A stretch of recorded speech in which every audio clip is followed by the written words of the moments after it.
So today I just wanted to kind of start by asking y'all, what are the top qualities you think of when you think of leadership? So right now, think of someone who's a leader in your life. What characteristics, what attributes do you think of? Go ahead. Very confident. Confident. They empower others and themselves. Okay. Open-minded. Okay. Anybody else? Compassionate. Yeah. Okay. Okay, so I'm really glad you said that. So I think that sometimes when we think of leadership, we think responsible and we think organized and maybe empowerment and all these things. But sometimes it's the little things and being kind and being caring and compassionate that can sometimes mean the most. So today I'm going to share with you all a story that's really personal to me and kind of tie it into how it can help you as leaders, and I hope you guys enjoy it. So it kind of starts with my senior year of high school. So November of my senior year of high school, you all have been there too, right? So you're applying to colleges, you're stressed out, you're applying to scholarships, you're trying to keep a social life, but like also do school and do sports and everything else that you're involved in, and it was a valley. And what I mean by that is like we have valleys and we have mountains. We have highs and lows of our life, right? So that was a valley for me. So I remember one night, it was like 3 o'clock in the morning, and I had just gotten home, and I was feeling like really down, right? So I grabbed a piece of yellow construction paper, and I took out a Sharpie, and I just started writing. And I just didn't stop. I was writing to my friend named Miranda. Now Miranda was actually one of my church camp counselors, and Miranda's one of those people in my life that I can see her once or twice a year, but still know that if I called her literally right now on my phone, she would be there for me. And so I'm writing this letter to Miranda, and when I fold it up, I stick it in the envelope, and on the outside of it, I don't know why, it's 3 o'clock in the morning, I'm sad, and I write, "This letter contains love." 4 words that would change my life, honestly. So I mail it off, I send her this letter. Fast forward, it's January, February of senior year, still busy, but you know, I know where I'm going to school. I'm coming here to Loyola. I'm feeling pretty good about life.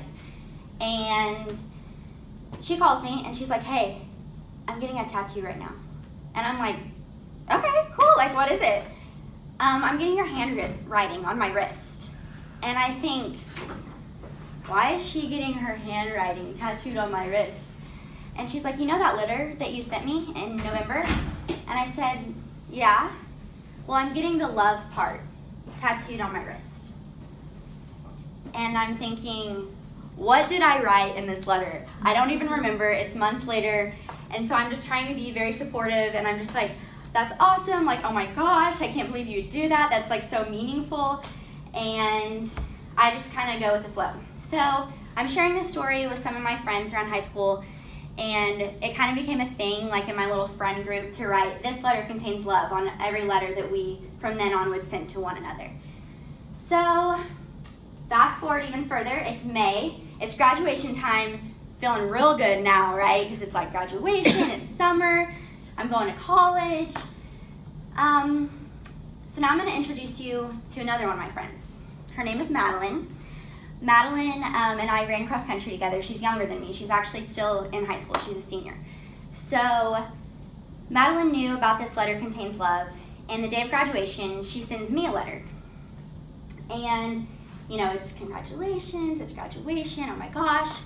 So I open up, there's 2 pieces of paper, okay? And I'm reading the first one, and I lost it because it says, "You saved my life." 4 words that also changed my life. You saved my life. So I flip the page, and I'm reading the second one, and she says, "Read the date of the first page." The second page was a "Congratulations, you're graduating, I'm gonna miss you so much" kind of a letter. The first page was a "You saved my life" letter in November. So time goes on, and I go back to church camp in the summer, and I'm there with Miranda, and she has my original letter.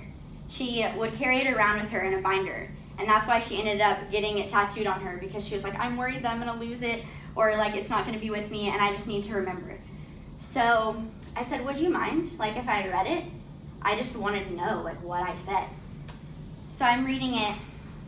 I look at the date, November 10th. Madeline wrote me on November 21st. And I wrote, Miranda, you saved my life.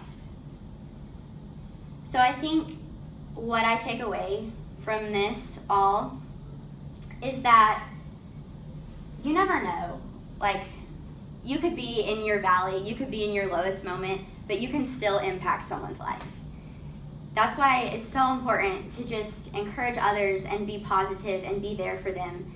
Because when I was at my lowest, I was saving Maddie's life, while Miranda was saving mine, and it can just be a big chain reaction, right? So, today, with the rest of our time, I'm gonna ask y'all to write some letters containing love.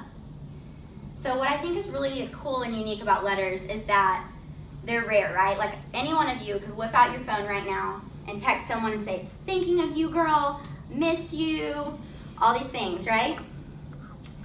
And I love it when I get those text messages, don't get me wrong. When I get those, I get like really like warm inside, and I'm like, oh my gosh, someone misses me, and like, I just love that they took the time to text me.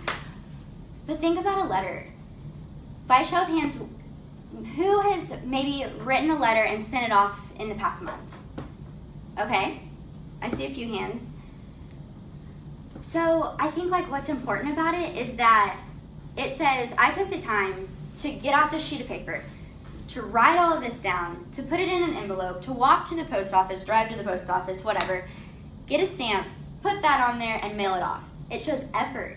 It shows care. It shows a lot of love.